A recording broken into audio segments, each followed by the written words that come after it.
And hello and welcome in. We seem to be having some difficulties already. Hello and welcome in. Yes, hi, welcome in on this Saturday morning, 11 a.m. Australian Eastern Daylight Time, February the 1st in the year 20,325, beaming to you from space. This is the Captain's Log, and I am the Deaf Writer, Captain of the starship Pentameter. A year ago, I was kidnapped and transported 1 billion light years into space. For reasons unknown, deep thought. An alien intelligence that survives in deep space presented me with this ship and told me to seek my destiny, whatever that might mean. It turns out my kidnapping occurred just as a monumental disaster struck my homeworld, and I'm now the last human being alive, seeking to preserve human culture by broadcasting poetry into the galaxy once a week.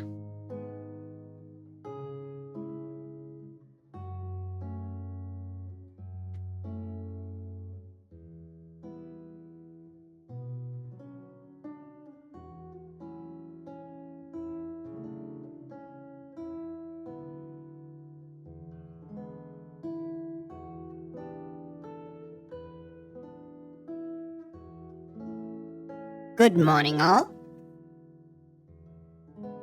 I'm X-37, the synthetic first mate here. Our journey through space has taken us to many unusual places where we have seen many unusual life forms. Last week I mentioned we saw the jellyfish creatures of Ilos 9. They were a fascinating species. No bones about it. My captain is the last human being alive in the galaxy. Following the destruction of his home planet with the incredibly boring name of Earth, we drift through space on the starship Pentameter, reciting poems and avoiding the enforcers of the galaxy-spanning Krell Empire, along with their bounty hunters that see the last human as a specimen to be placed in the Krell's Imperial Zoo.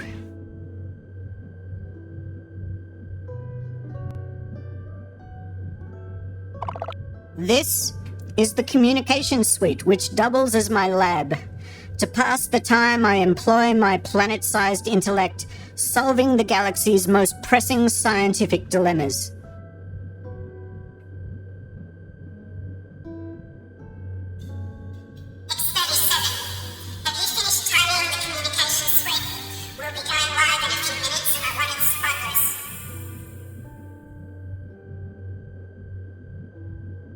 Sure, boss.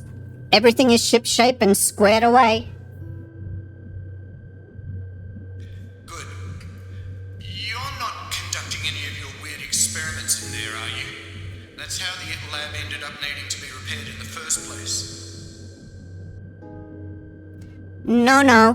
Everything is fine. You banned me from ever using the communication suite for experiments again, remember? Alright, I'll be there soon.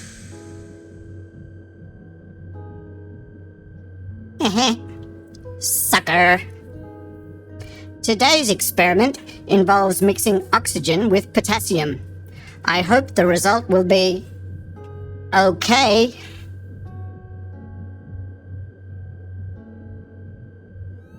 Uh-oh. Looks like something's wrong. I think I'd better leave.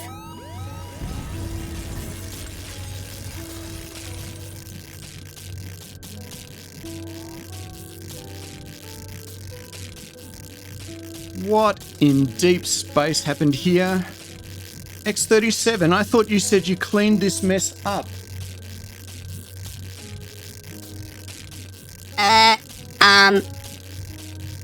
Sorry. I can't hear you. Some glitch.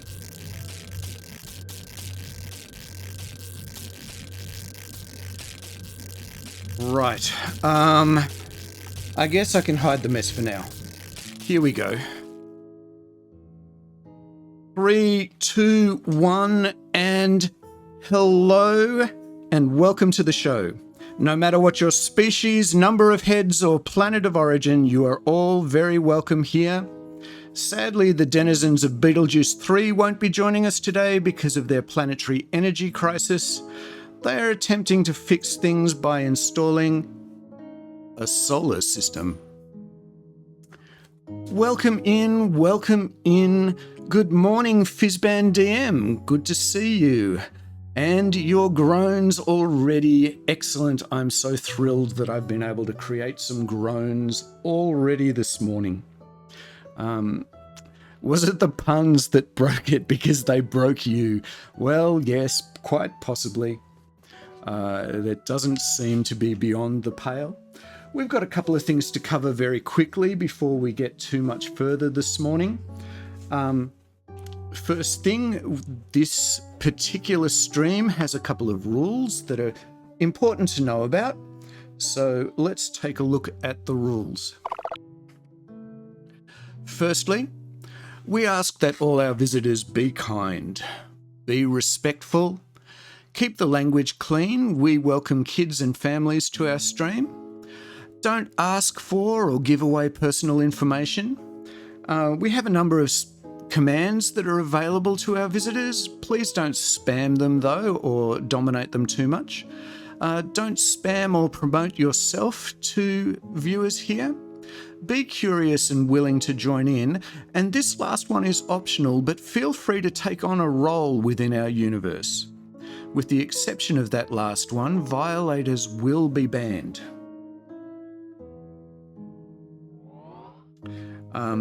With regard to the commands, we have some commands that you will be able to access and use throughout the show today.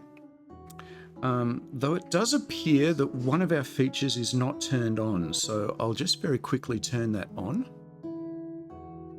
and switch back.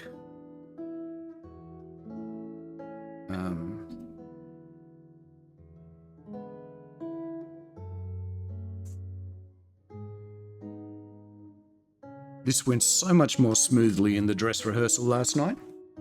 Okay. Very shortly, we should have a few little things going on here. Hello from Catherine Bay. Welcome in, Daffodil41. Wonderful to see you here this morning joining us. We should very shortly be able to run some commands. So here are the available commands that are here. Oh yes, and we've got the avatars running around at the bottom of the screen again. Good. Okay. So available to you if you're visiting today are the following commands.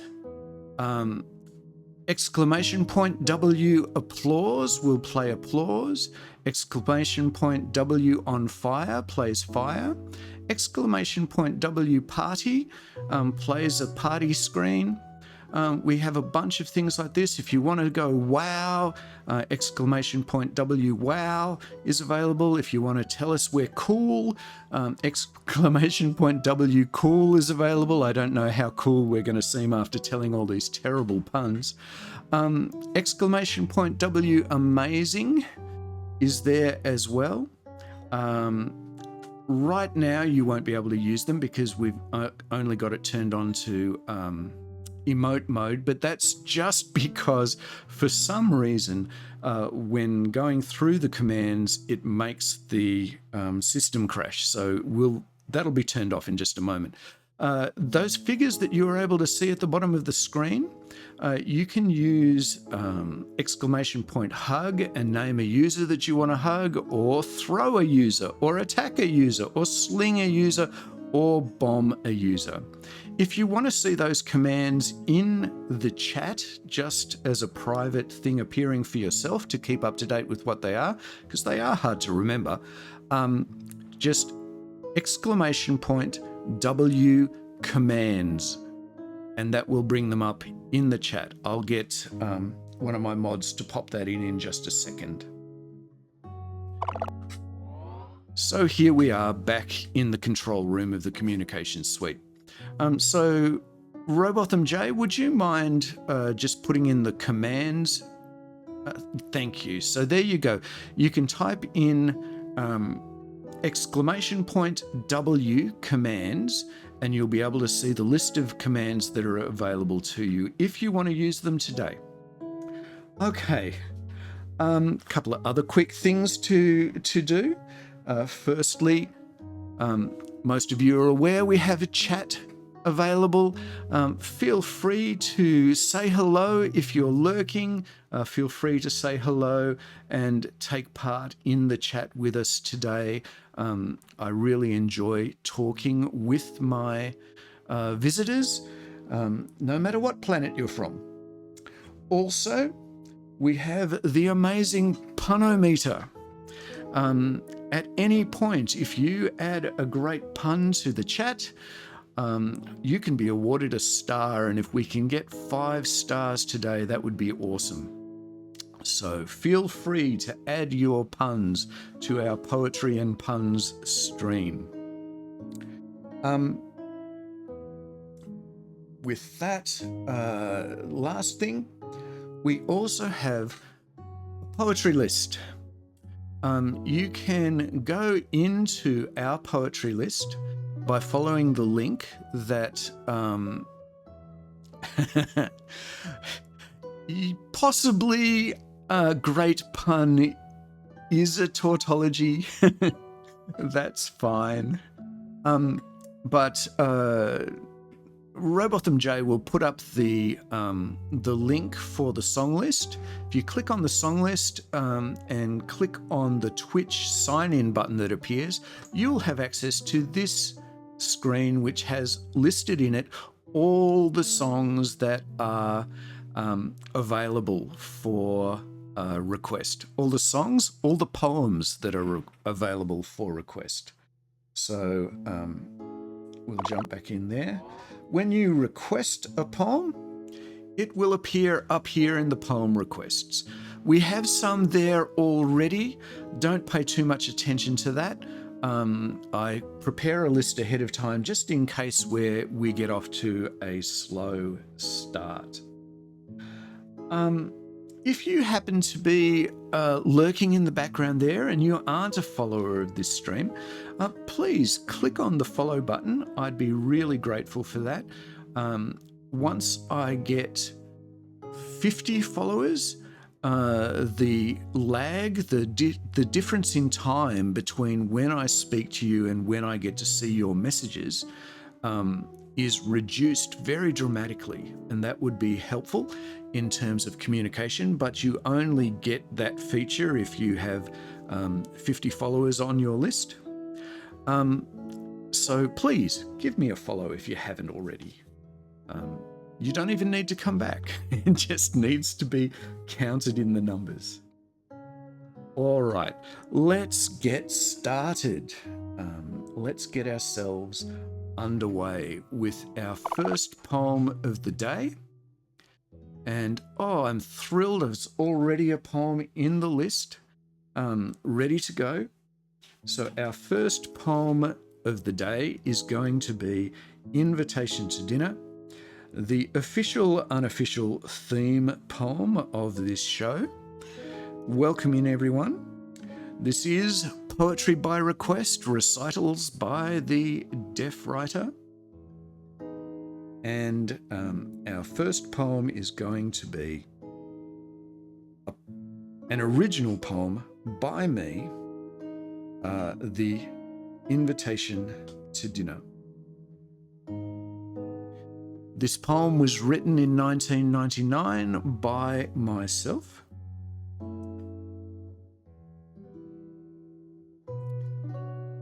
It occurred to me that poetry and food is something that should be enjoyed and savoured with some wine. And so I ask you out to dine with friends, of course, and I, your host, will beg your company the most. For were you to absent yourself, there's not enough of worldly wealth to compensate me for the grief of losing your good company. And that was the invitation to dinner by the deaf writer. We'll go back to our list. Today, our featured poet is Mr. A.B. Banjo Paterson. So today we're going to be featuring a few of Mr. Paterson's poems.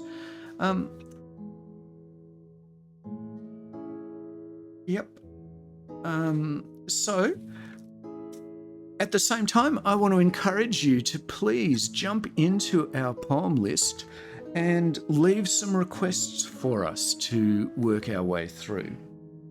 While you're deciding on a poem to request, we've got a little bit of information for you on the marvellous Mr. Banjo Paterson.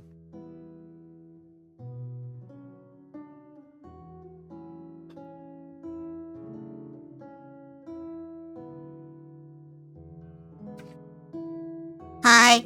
While you're selecting a poetry request, I thought I'd tell you some interesting facts from my colossal storage and retrieval system.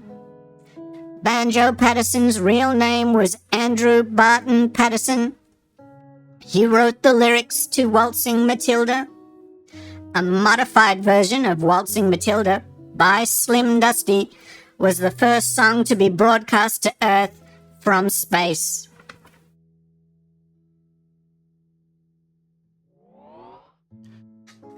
And while you're thinking about that, I'd love to hear from you in the chat. Who's a poet you'd recommend to the general public? Share your answer with us. Pop it in the chat. Who's someone that you enjoy? They can be a contemporary poet, a poet from many years ago, an obscure poet if you prefer. But I'd love to hear who you love to listen to. Let's see. Let's do Mulga Bill's Bicycle to start out by featuring our featured poet, Mr. Paterson. So we'll set the pages back a little way.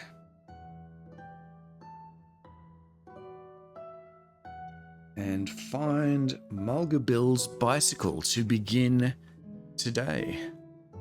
Erin Hutton. Erin Hutton is a marvellous poet. Yes, she is. I've invited her to come and visit here from time to time. She would love to know, I'm sure, that she has some fans here on this show. But Erin Hutton is a marvellous contemporary poet. Robotham J, Poe, Tennyson, and Houseman. There's some poets that we have here on our list. What excellent poets. I'm glad to hear that you enjoy them. Tim Tam agrees that Poe writes some great stuff, which is absolutely true. I'm under the suspicion that Daffodil 41 rather likes William Wordsworth with a name that directly refers to the daffodils.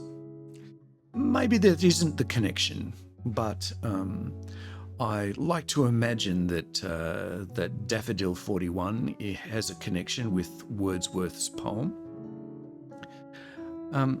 Okie doke, let's go with Mulga Bill's Bicycle.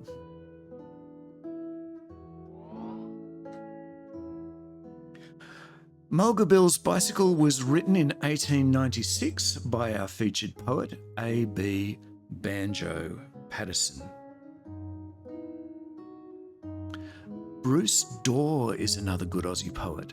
A bit more contemporary, yes. he is a bit more contemporary. Here we go. 'Twas Mulga Bill from Eaglehawk that caught the cycling craze. He turned away the good old horse that served him many days. He dressed himself in cycling clothes, resplendent to be seen. He hurried off to town and bought a shining new machine. And as he wheeled it through the door with air of lordly pride, the grinning shop assistant said, "Excuse me, can you ride?" "See here, young man," said Mulga Bill, "from Walgett to the sea. I'm good from Conroy's Gap to Castlereagh. There's none can ride like me. I'm good all round at everything, as everybody knows. Although I'm not the one to talk, I hate a man that blows. But riding is my special gift, my chiefest sole delight. Just ask a wild duck, can it swim? A wildcat, can it fight? There's nothing clothed in hair or hide, or built of flesh or steel, but what I'll sit while hide will hold and girths and straps are tight. I'll ride this here two-wheeled concern right straight away at sight." 'Twas Mulga Bill from Eaglehawk that sought his own abode, that perched above the Dead Man's Creek beside the mountain road. He turned the cycle down the hill and mounted for the fray. But ere he'd gone a dozen yards, it bolted clean away. It left the track and through the trees, just like a silver streak, it whistled down the awful slope towards the Dead Man's Creek. It shaved a stump by half an inch, it dodged a big white box. The very wallaroos in fright went scrambling up the rocks. The wombats hiding in their caves dug deeper underground. As Mulga Bill, as white as chalk, sat tight to every bound. It struck a stone and gave a spring that cleared a fallen tree. It raced beside a precipice as close could be. And then, as Mulga Bill let out one last despairing shriek, it made a leap of 20 feet into the Dead Man's Creek. 'Twas Mulga Bill from Eaglehawk that slowly swam ashore. He said, "I've had some narrow shaves and lively rides before. I've rode a wild bull round a yard to win a £5 bet. But this was the most awful ride that I've encountered yet. I'll give that two-wheeled outlaw best, it's shaken all my nerve. To feel it whistle through the air and plunge and buck and swerve. It's safe at rest in Dead Man's Creek. We'll leave it lying still. My horse's back is good enough henceforth for Mulga Bill." And that was Mulga Bill's Bicycle by Banjo Paterson, the first of our poems by our featured poet today. I should point out that in these poems, when they're on screen, I often have some original art there to be seen.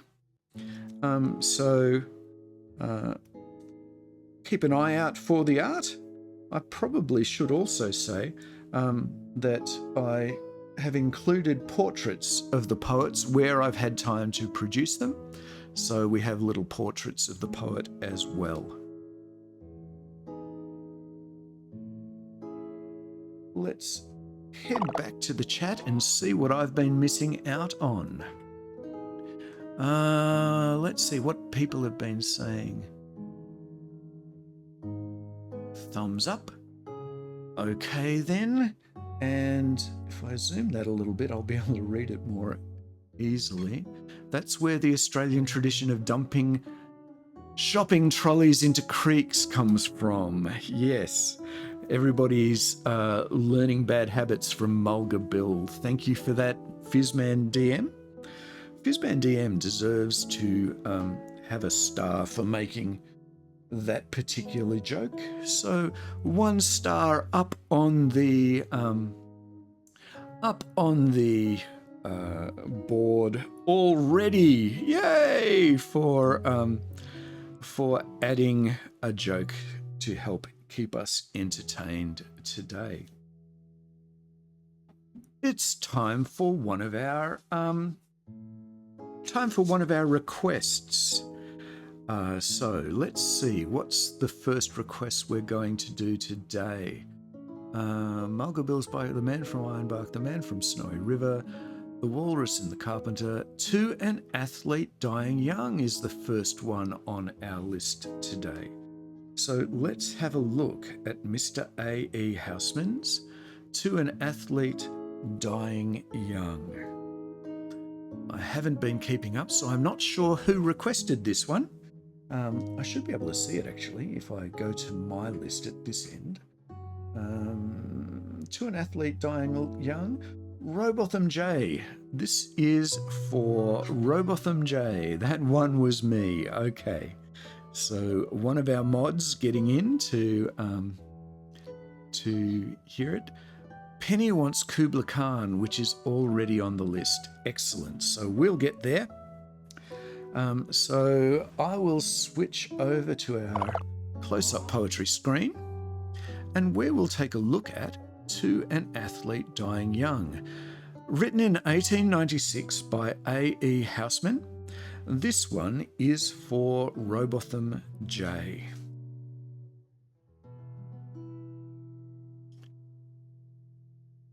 The time you won your town the race, we chaired you through the marketplace.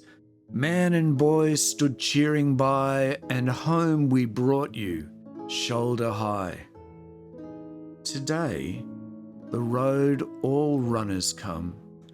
Shoulder high we bring you home, and set you at your threshold down, townsman of a stiller town. Smart lad to slip betimes away from fields where glory does not stay. And early though the laurel grows, it withers quicker than the rose. Eyes the shady night has shut cannot see the record cut, and silent sounds no worse than cheers after earth has stopped the ears. Now you will not swell the rout of lads that wore their honours out, runners whom renown outran, and the name died before the man. So set before its echoes fade the fleet foot on the sill of shade, and hold to the low lintel up the still defended challenge cup.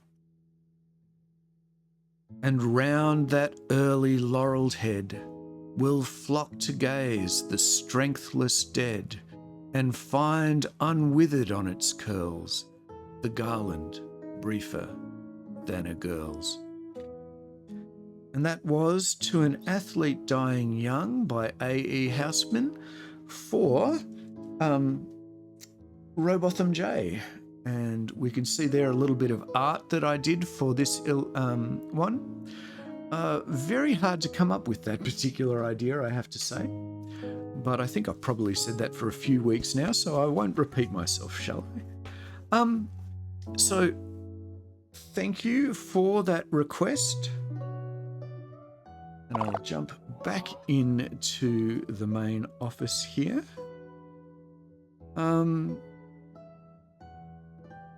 Well. Hello, it's X37 here.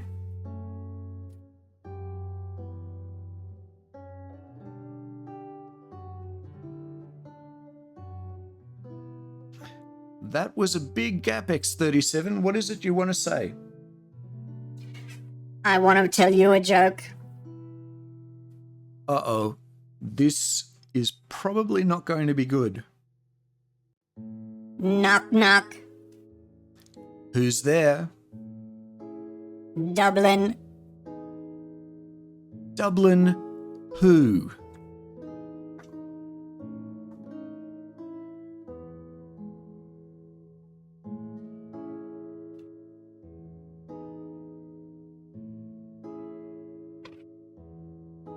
I'm doubling down on telling these knock knock jokes. You know, X37, you've really got to work on your timing. That was very, very, very bad. Never mind. Let's take a look at where we are in our list of poems. We're going to feature our second poem from our featured poet at this point. So our second poem from our featured poet is coming up. Let's take a look at The Man from Ironbark from 1892. The Man from Ironbark from 1892 by A.B. Banjo Paterson this morning. It was the man from Ironbark who struck the Sydney town. He wandered over street and park, he wandered up and down. He loitered here, he loitered there, till he was like to drop, until at last in sheer despair he sought a barber's shop. "Here, shave my beard and whiskers off. I'll be a man of mark. I'll go and do the Sydney toff up home in Ironbark." The barber man was small and flash, as barbers mostly are. He wore a strike-your-fancy sash. He smoked a huge cigar. He was a humorist of note, and keen at repartee. He laid the odds and kept a tote, whatever that may be. And when he saw our friend arrive, he whispered, "Here's a lark. Just watch me catch him all alive, this man from Ironbark." There were some gilded youths that sat along the barber's wall. Their eyes were dull, their heads were flat. They had no brains at all. To them the barber passed the wink, his dexter eyelid shut. "I'll make this bloomin' yokel think his bloomin' throat's been cut." And as he soaped and rubbed it in, he made a rude remark. "I suppose the flats is pretty green up there in Ironbark." A grunt was all reply he got. He shaved the bushman's chin, then made the boiling water hot and dipped the razor in. He raised his hand, his brow grew black. He paused a while to gloat, then slashed the red-hot razor back across his victim's throat. Upon the newly shaven skin it made a livid mark. No doubt it fairly took him in, the man from Ironbark. He fetched a wild up-country yell, might wake the dead to hear, and though his throat he knew full well was out from ear to ear, he struggled gamely to his feet and faced the murderous foe. "You've done for me, you dog. I'm beat. One hit before I go. I only wish I had a knife, you blessed murdering shark. But you'll remember all your life the man from Ironbark." He lifted up his hairy paw with one tremendous clout. He landed on the barber's jaw and knocked the barber out. He set to work with nail and tooth. He made the place a wreck. He grabbed the nearest gilded youth and tried to break his neck. And all the while his throat he held to save his vital spark. And murder! Bloody murder! Yelled the man from Ironbark. A peeler man who heard the din came in to see the show. He tried to run the bushman in, but he refused to go. And when at last the barber spoke and said, "'Twas all in fun. 'Twas just a little harmless joke, a trifle overdone." "A joke?" he cried. "By George, that's fine. A lively sort of lark. I'd like to catch that murdering swine some night in Ironbark." And now, while round the shearing floor the listening shearers gape, he tells the story o'er and o'er and brags of his escape. "Them barber chaps who keep a tote, by George, I've had enough. One tried to cut me bloomin' throat, but thank the Lord, it's tough." And whether he's believed or no, there's one thing to remark, that flowing beards are all the go, way up in Ironbark.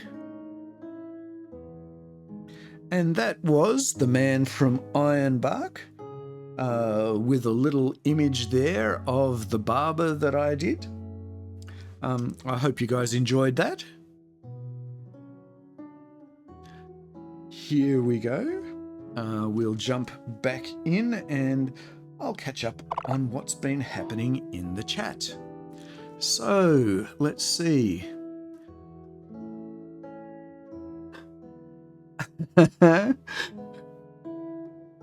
Oh dear, certainly not doubling over with laughter. X37 couldn't land the joke, but Ireland it just as badly. Yes. What else do we have here? That's more than a little leprechaun-y. If I hear any more bad jokes, I think my life will be clover. These are a bit clover done. Stop Clover using the joke. I don't care how much you think it's shamrocks. Oh, can't get to requests. Do not going to the dying... Oh, okay. Daffodil 41 couldn't get to the crests. Do not go into that dying light, please. Yes, perhaps you could add that to the list for Daffodil 41, please. Thank you. Thank you, my marvellous mod, Robotham J. And thank you for all of those marvellously awful puns. I think we have actually achieved with that our 5-star target for really, really bad puns. The second link works, the first link doesn't. Okay, not sure what's going on there, but tell me about that when we've finished the show today, and I'll see what I can do to fix it. The second link works, the first link doesn't. Other way round. Okay, we'll pursue that and see what's going on a little bit later. Let's see. All those poets you guys were suggesting earlier sound fantastic. Are there any other little known poets that you guys like? Please let me know in the chat. Particularly, I'm interested to know about obscure poets that you enjoy but may not have been heard of by other people. So feel free to add something there. let's take a look at how doth the little crocodile. And how doth the little crocodile has been requested by Frog111222. Welcome in, Frog111222. I didn't see you there today. But wonderful to have you with us. We're going to do your request now. So your request is How Doth the Little Crocodile by Lewis Carroll. Next page, I think. How Doth the Little Crocodile. So here is How Doth the Little Crocodile, written in 1865 by Lewis Carroll.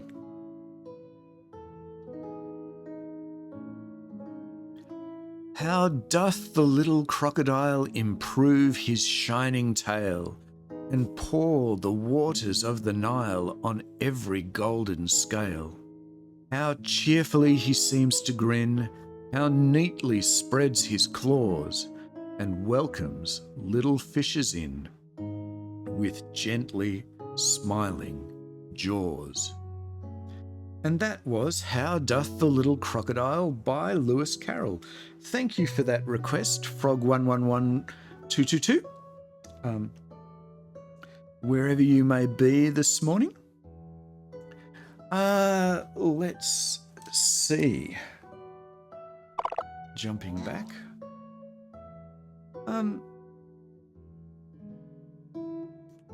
We've got a few more little facts to share about A.B. Banjo Paterson before we do our next poem.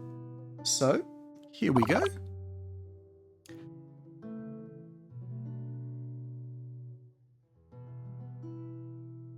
Hi again, X37 here, with some facts drawn from my amazingly large brain. Banjo Paterson was called Barty by his family and friends. He appears on the Australian $10 note, or he did while the Earth survived. He was an outdoorsman with a particular love of horsemanship.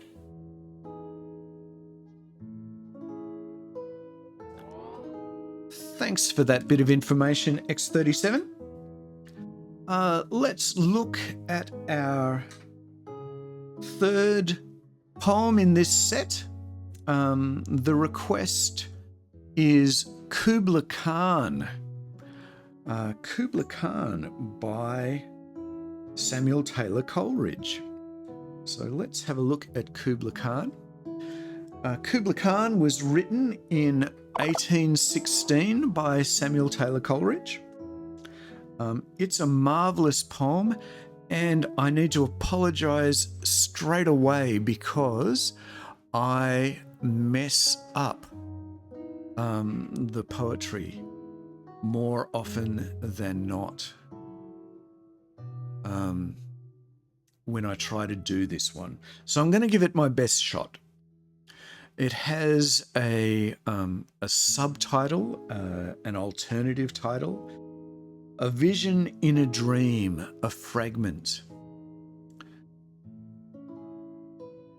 In Xanadu did Kubla Khan a stately pleasure dome decree, where Alph the sacred river ran, through caverns measureless to man, down to a sunless sea. So twice 5 miles of fertile ground, with walls and towers were girdled round, and there were gardens bright with sinuous rills, where blossomed many an incense-bearing tree, and here were forests ancient as the hills, enfolding sunny spots of greenery. But oh, that deep romantic chasm which slanted down the green hill athwart a cedarn cover, a savage place as holy and enchanted, and ere beneath the waning moon was haunted by woman wailing for her demon lover. And from this chasm with ceaseless turmoil seething, as if this earth in vast thick pants were breathing, a mighty fountain momently was forced, amid whose swift half-intermitted burst huge fragments vaulted like rebounding hail, or chaffy grain beneath the thresher's flail. And mid these dancing rocks at once and ever, it flung up momently the sacred river, 5 miles meandering with a mazy motion. Through wood and dale the sacred river ran, then reached the caverns measureless to man, and sank in tumult to a lifeless ocean. And mid this tumult Kubla heard from afar ancestral voices prophesying war. The shadow of the dome of pleasure floated midway on the waves, where was heard and mingled measure from the fountain and the caves. It was a miracle of rare device, a sunny pleasure dome with caves of ice.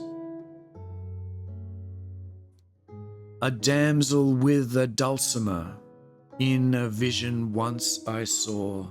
It was an Abyssinian maid, and on her dulcimer she played, singing of Mount Abora.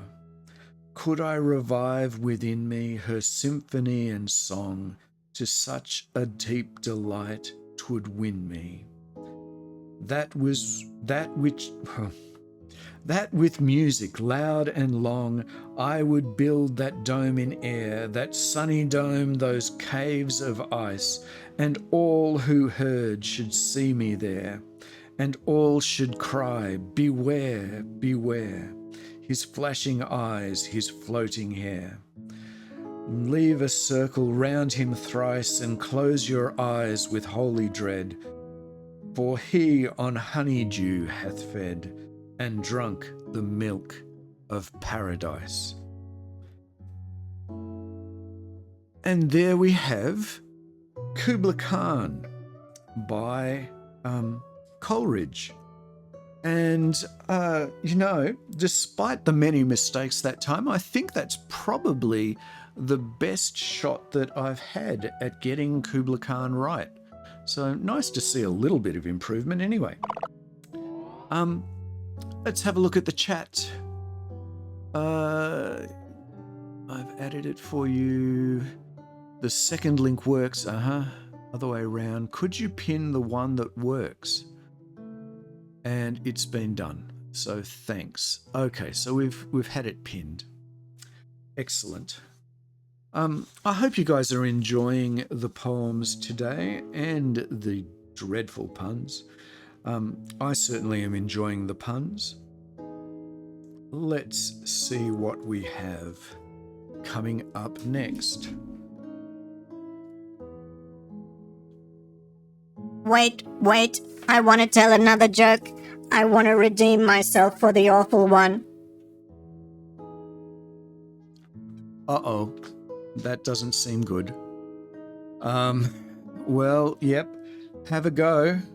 See how it works for you. Or have a go in a minute and see how it works for you. Got some things happening in the technology in the background tonight. It all went so smoothly in rehearsal last night.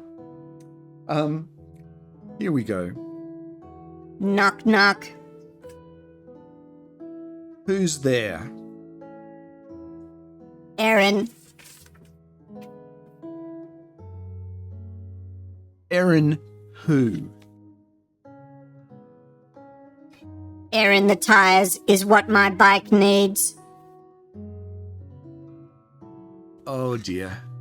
Well, your timing was a little bit better that time, X37, but still, not so great. Not so great. Let's jump into our third set for the day. And I can see Robotham J jumping around in the bottom of the screen. Well done. Well done. Let's have a look at The Man from Snowy River. our last featured poem today. We'll get that one out of the way and focus fairly assiduously on our requested poems thereafter. So, The Man from Snowy River by our featured poet, Mr. A.B. Banjo Paterson. And we have an illustration there of the Man from Snowy River, as well as our illustration of the poet. So let's get this underway. The poem was written in 1890. This is why AI will never take comedians' jobs. Oh, poor X37, you're going to break his little heart.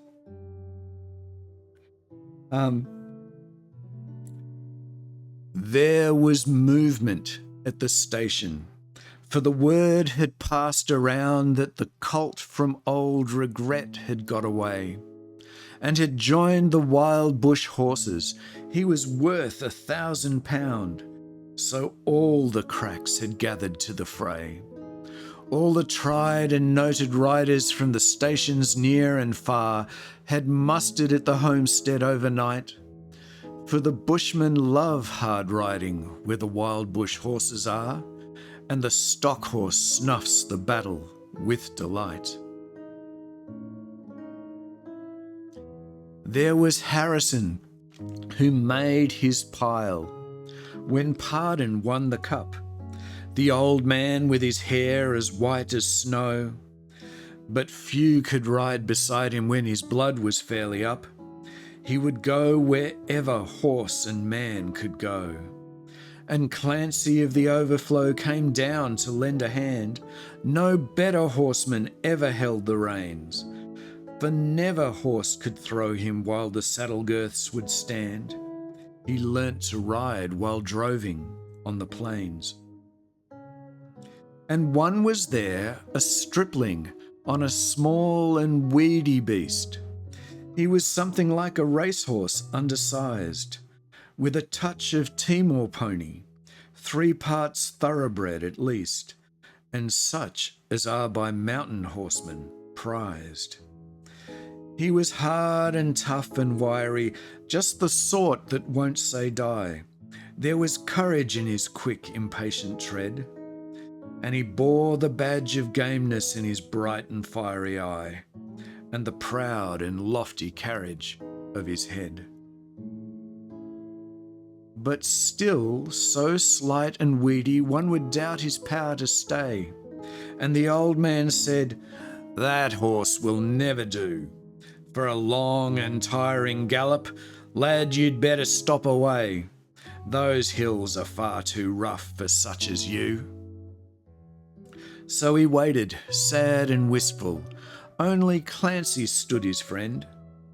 "I think we ought to let him come," he said. "I warrant he'll be with us when he's needed at the end, for both his horse and he are mountain bred. He hails from Snowy River, up the Kosciuszko's side, where the hills are twice as steep and twice as rough, where a horse's hooves strike firelight from the flint stones every stride. The man that holds his own is good enough. And the Snowy River riders on the mountains make their home, where the river runs those giant hills between. I've seen full many horsemen since I first commenced to roam, but nowhere yet such horsemen have I seen." So he went. They found the horses by the big mimosa clump. They raced away towards the mountain's brow. And the old man gave his orders, "Boys, go at 'em from the jump. No use to try for fancy riding now. And Clancy, you must wheel 'em. Try and wheel 'em to the right. Ride boldly, lad, and never fear the spills.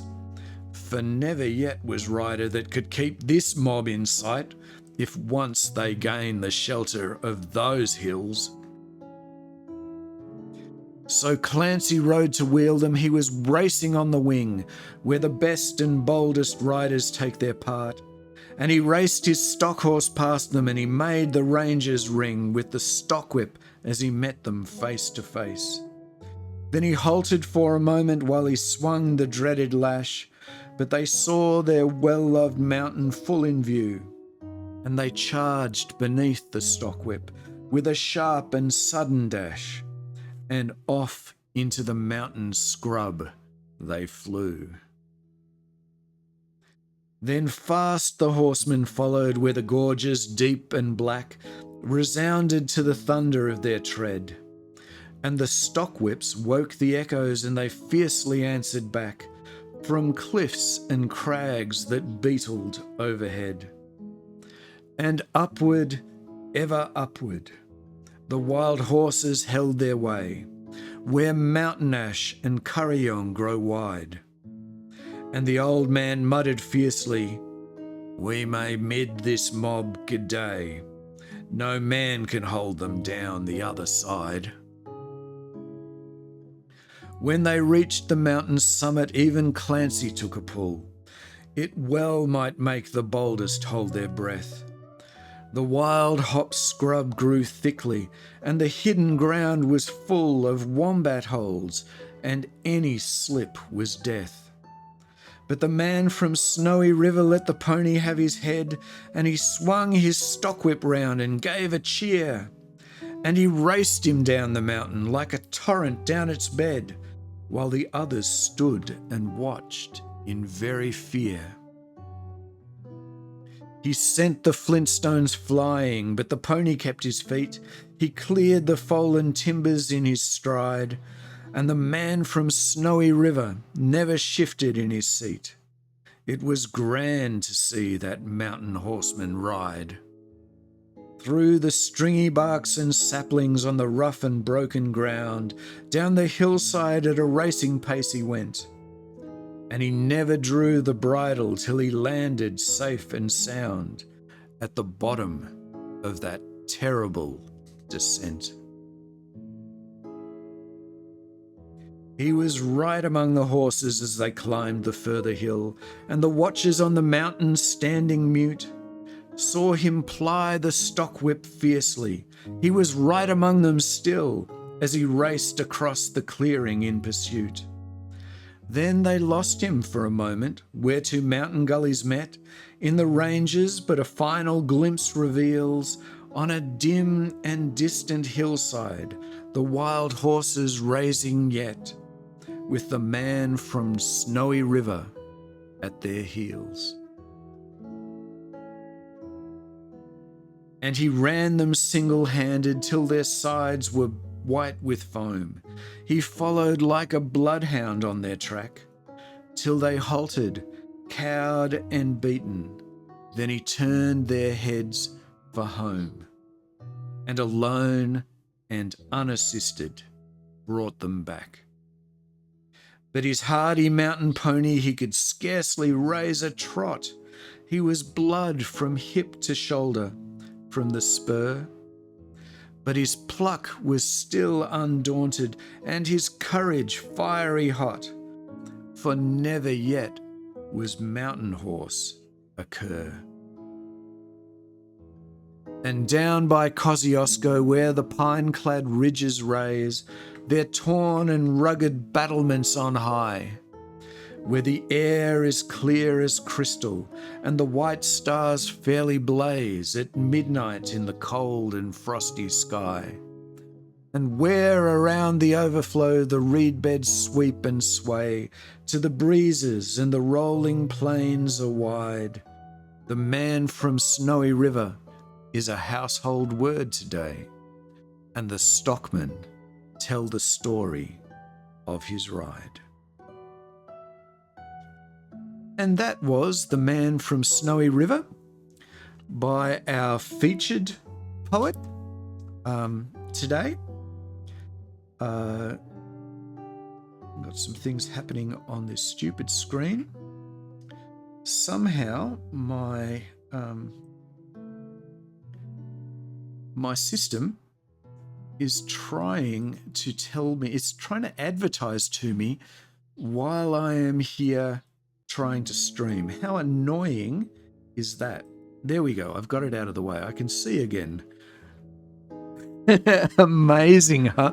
I wonder if that amazing is for how annoying the pop-up ads were. Anyway, thank you all for joining me for that poem.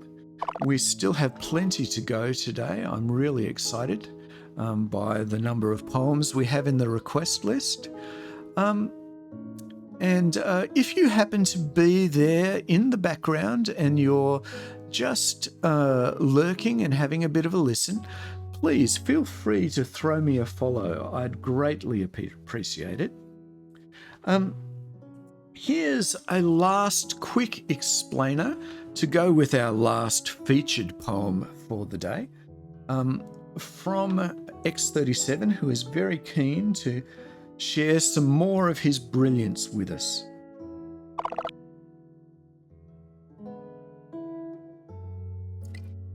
Hi again. I thought I'd tell you some more interesting facts from my colossal storage and retrieval system.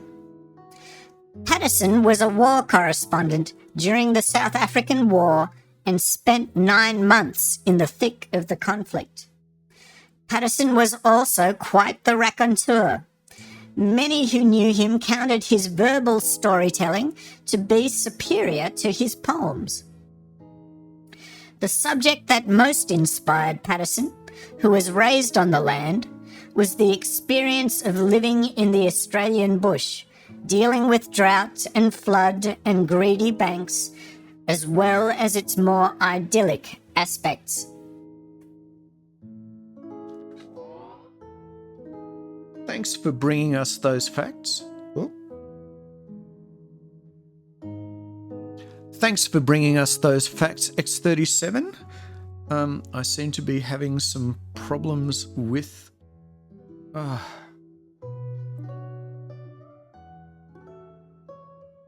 we talking now? Yes, we are. Thank you for that visit, X37. Let's have a look at what's being said in the chat. This is why AI will never take comedians' jokes. Yes. First bot trying to sell you views. Is that an achievement? No. So I had an advertising bot turn up and try and sell me views. Well. I've actually had that happen a couple of times. Hopefully, Tim Tam will be able to ban them from ever getting back into my chat. Can you guys think? Yep, banned it pretty quick. Excellent, Tim Tam. Thank you. It's wonderful having moderators on hand to take care of that kind of thing. Folks, can you think of any specific poets who were influenced by their life experiences? Can you share a poet who has influenced your understanding of life? I can't say that there are any poets that have particularly had a big impact on my life, but I have certainly taken a lot of joy from poets like Tennyson and Coleridge in particular, who have made my life so much richer. Robotham J, Sylvia Plath was all about her life experiences. Yes, she was, very definitely, and a sad life she had too. Sylvia Plath, who took her own life and attempted it numerous times and actually wrote poems about it.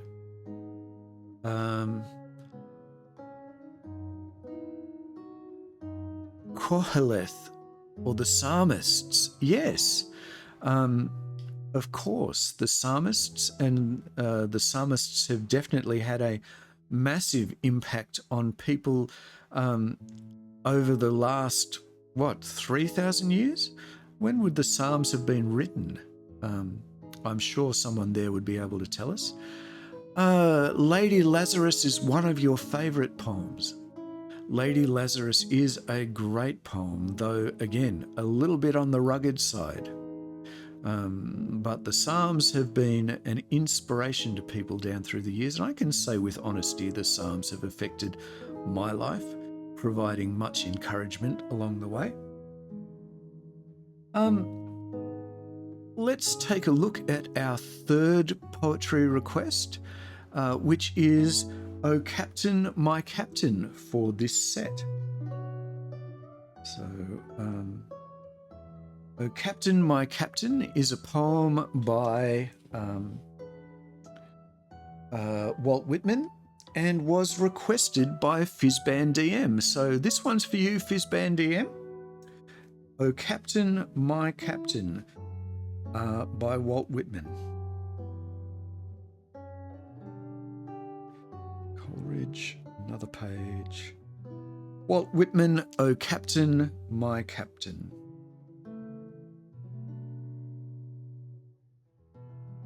And here we are. Written in 1865. And this particular poem is about the death of Abraham Lincoln. The captain to which he refers is Abraham Lincoln, who was assassinated very shortly after the conclusion of the Civil War. "O Captain, my Captain, our fearful trip is done. The ship has weathered every wrack, the prize we sought is won. The port is near, the bells I hear, the people all exulting, while follow eyes the steady keel, the vessel grim and daring. But, O heart, heart, heart, O the bleeding drops of red, where on the deck my captain lies, fallen, cold and dead. O Captain, my Captain, rise up and hear the bells. Rise up, for you the flag is flung, for you the bugle trills. For you bouquets and ribboned wreaths, for you the shores are crowding. For you they call the swaying mass, their eager faces turning. Here, Captain, dear father, this arm beneath your head. It is some dream that on the deck you've fallen cold and dead. My captain does not answer, his lips are pale and still. My father does not feel my arm, he has no pulse nor will. The ship is anchored safe and sound, its voyage closed and done. From fearful trip the victor ship comes in with object won. Exult, O shores, and ring, O bells, but I with mournful tread walk the deck my captain lies, fallen, cold, and dead. And that was O Captain, My Captain for Fizzban DM. Featured very heavily in the film The Dead Poets Society, starring the marvellous Robin Williams, with a great teenage cast too at the time. I don't know if any of you have seen that film, but it had a big influence on me back in the day. I really enjoyed it, and part of my love of poetry comes from seeing that film once upon a time. Back we come. Let's see. Lazy Lazarus is one of my favourite poems. Robotham J, yeah, an amazing film. It is an amazing film. Let's take a moment. Look, before we get too much further, excellent film from Fizzban DM as well. Yeah, a wonderful movie. Wonderful, wonderful movie. Before I go too much further, I want to promote a friend of mine. Vintage Muso will be streaming tonight at 8 p.m. I'll be there to have a listen to his wonderful music. He does lots of classic rock songs, has a great setup, lights, the whole biz. It's really an excellent stream, very professional, and the music is first class. So if you happen to be thinking to yourself that you might like to catch some music, his stream is excellent. 8 p.m. Australian Eastern Daylight Time, and it's vintage muso, one word. So I just wanted to give him a bit of a call out and some extra support, because he does an absolutely fantastic job and deserves the follows, in my opinion. Okay. Let's see where we're up to. We can start our final set for the day with Do Not Go Gentle into That Good Night. Wait.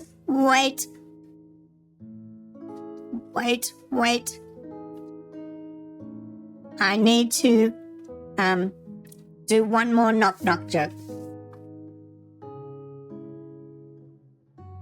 Must you, X37? Yes, I must. Okay. What is it this time? Knock, knock.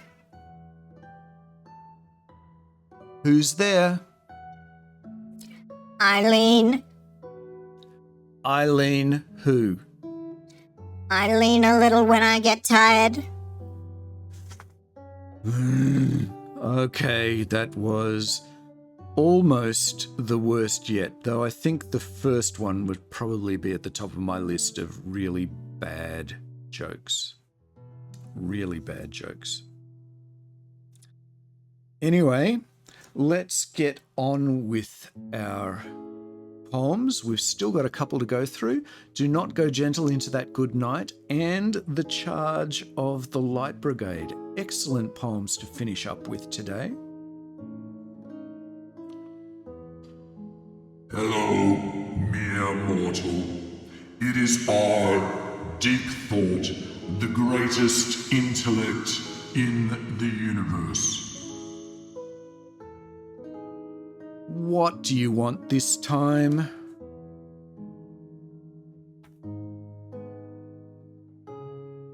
Why are you always so rude? You owe me your life. I'm the only human being left alive in the galaxy. My species is extinct, and my only company is a deranged AI. Who are you calling deranged? Well, I've decided how you can repay my kindness. Did you even hear what I just said? Not really. You're very boring. I came to request a poem. A poem. That's right.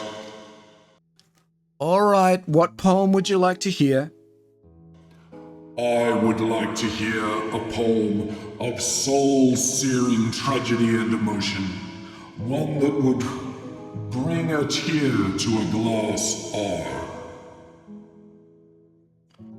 I see. Recite for me The Walrus and the Carpenter by Lewis Carroll. Oh dear. Okay. Look, Deep Thought has a rotten temper. He kidnapped me from Earth and stuck me out here in space. I don't want to provoke him, so we're going to do his poem next and get it out of the way. So, Mr. Lewis Carroll, and he wants to hear The Walrus and the Carpenter. You know, I don't see what the big tragedy in this one is, but I'm not sure that he really understands very much about poetry. The Walrus and the Carpenter was written in 1871 by Lewis Carroll.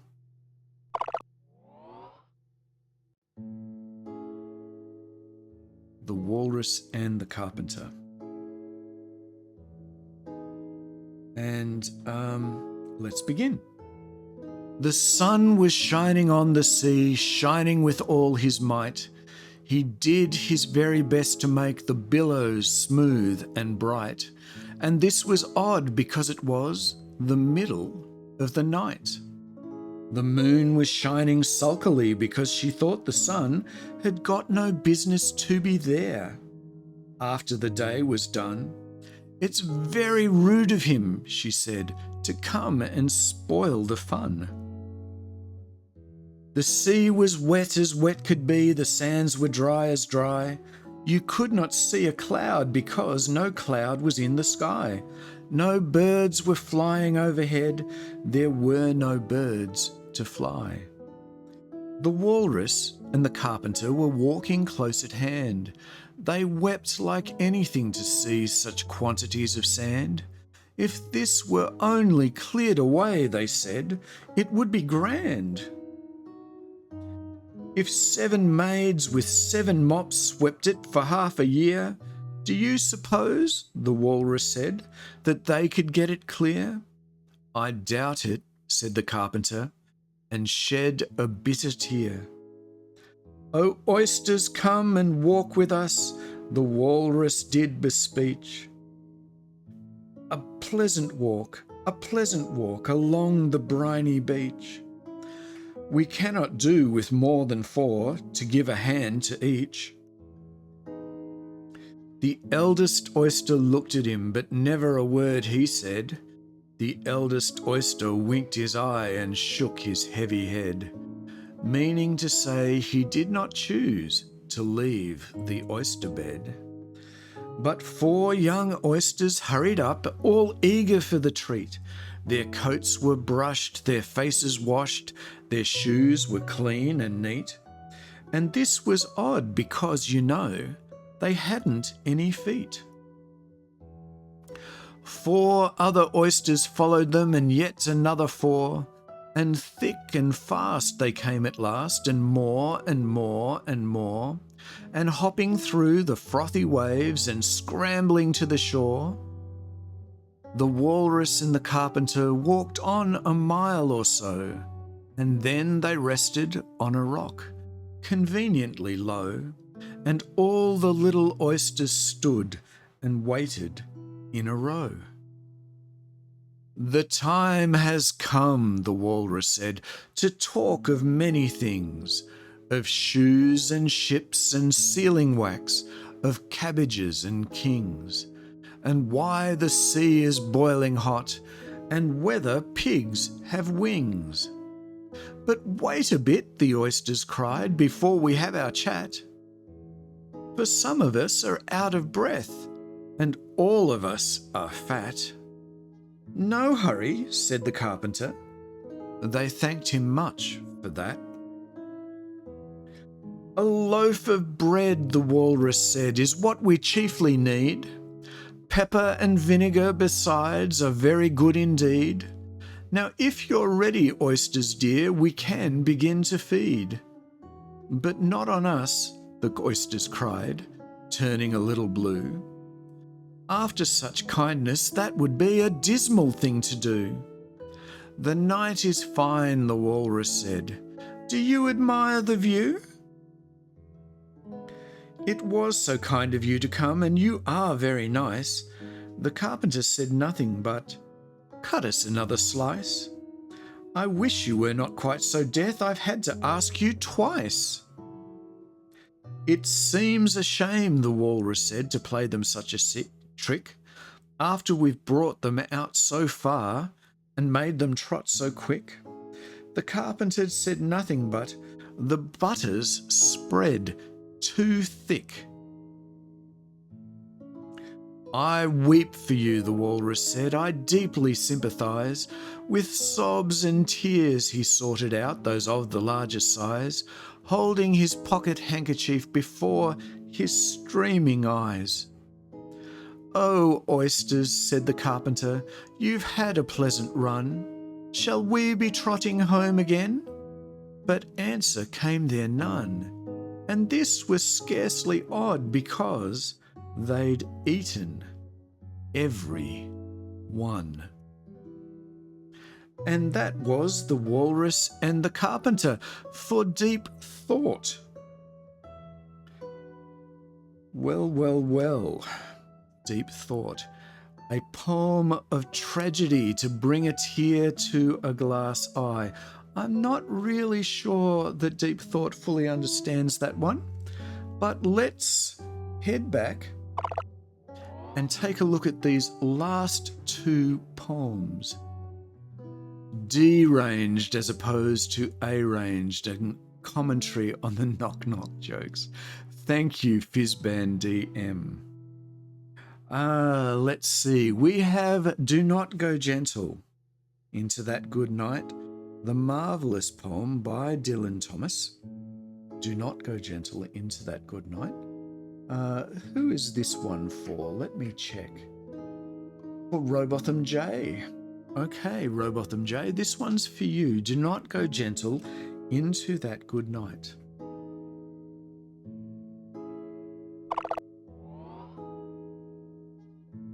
Do not go gentle into that good night.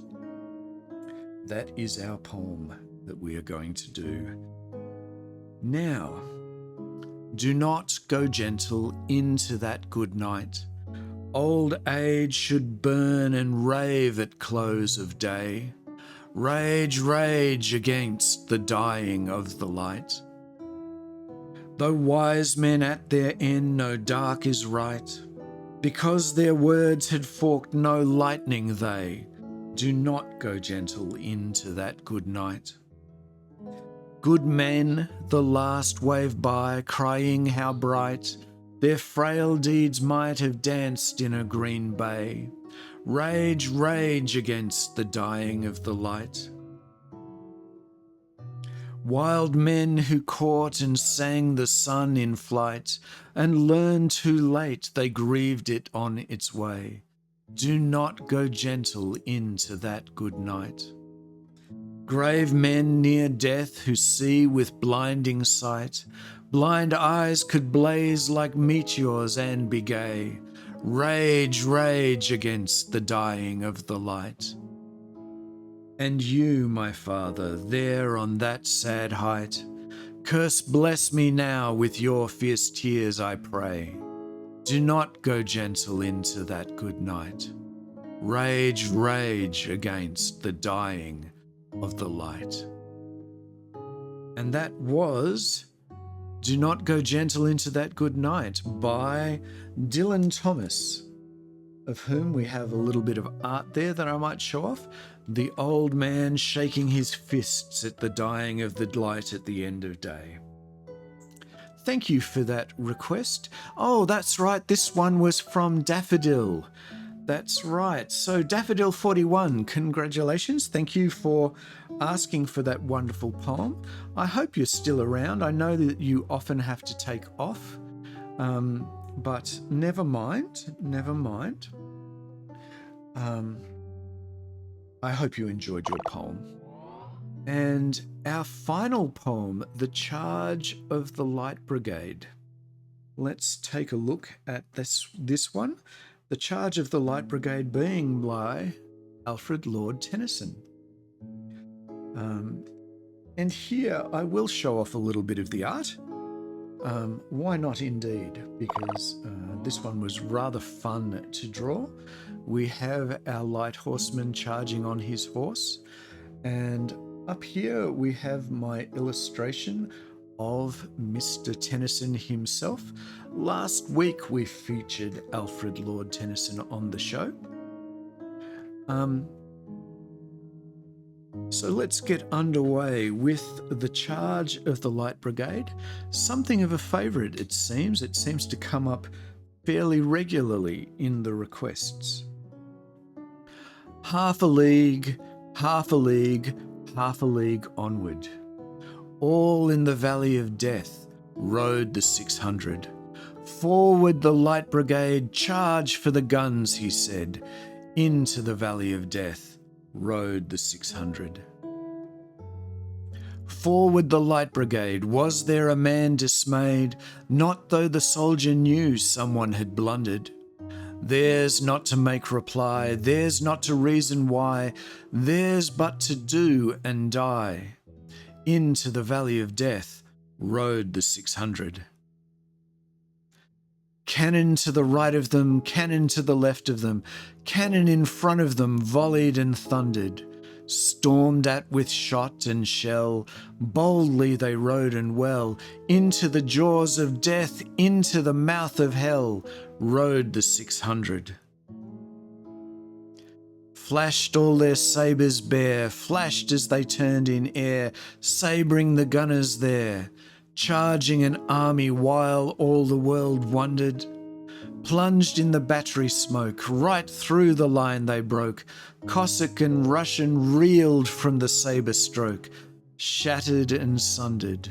Then they rode back, but not the 600. Cannon to the right of them, cannon to the left of them, cannon behind them volleyed and thundered. Stormed at with shot and shell, while horse and hero fell. They that had fought so well came through the jaws of death, back from the mouth of hell.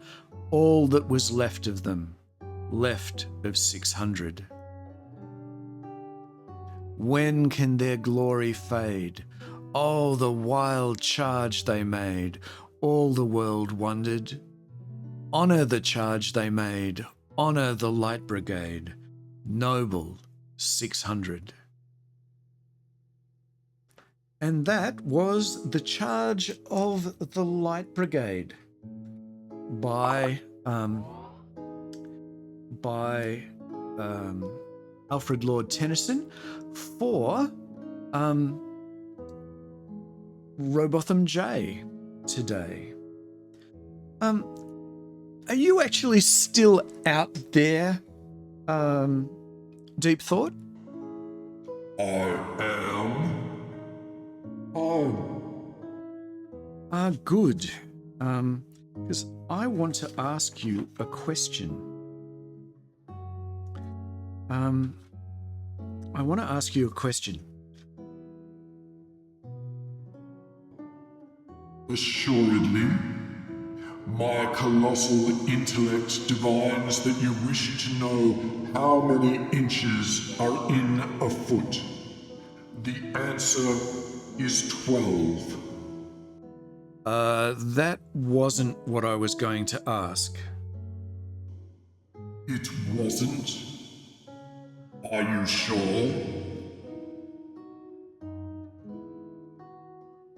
Quite sure. Oh well, what do you want to know? Why are you so interested in poetry?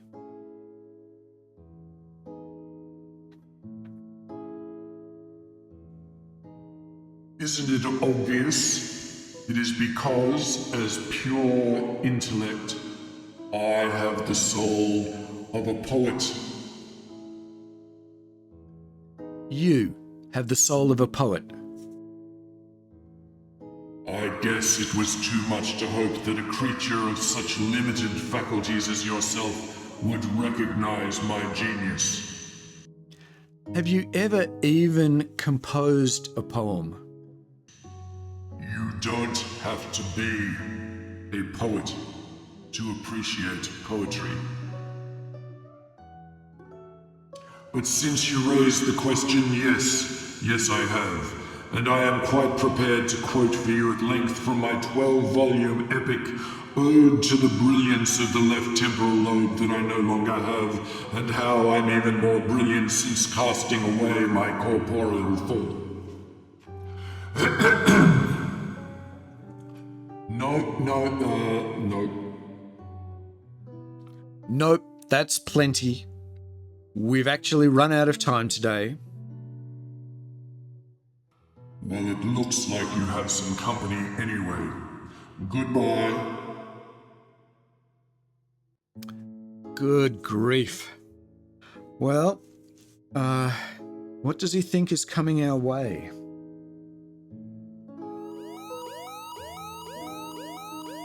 Uh-oh.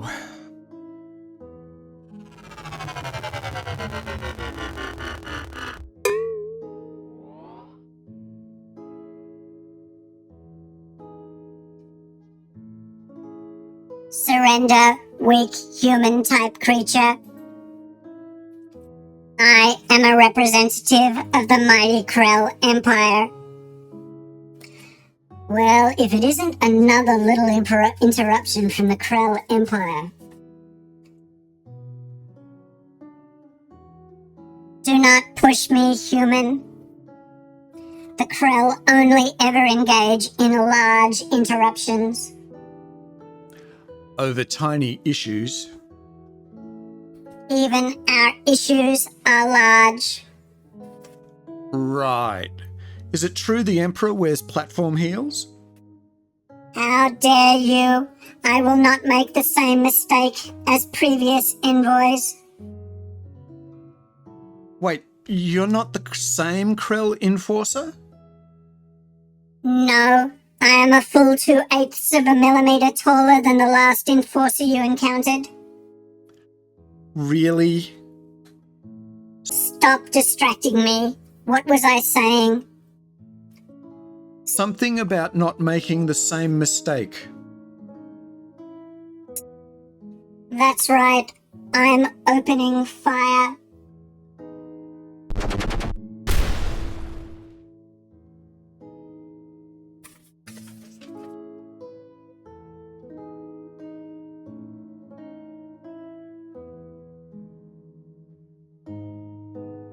Great.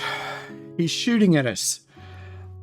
Looks like I'm going to have to deal with another Imperial bounty hunter, folks, so I'm going to have to end things here. If all goes well, I'll see you all next week for more poems and puns. Let me bring up the credits and say goodnight before I deal with this small-minded pipsqueak of an interstellar menace. I heard that. Here are the credits.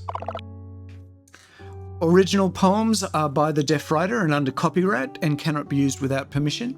All other poetry is in the public domain. The artwork on the site is licensed from Envato, GameDeveloperStudios.com or Microsoft.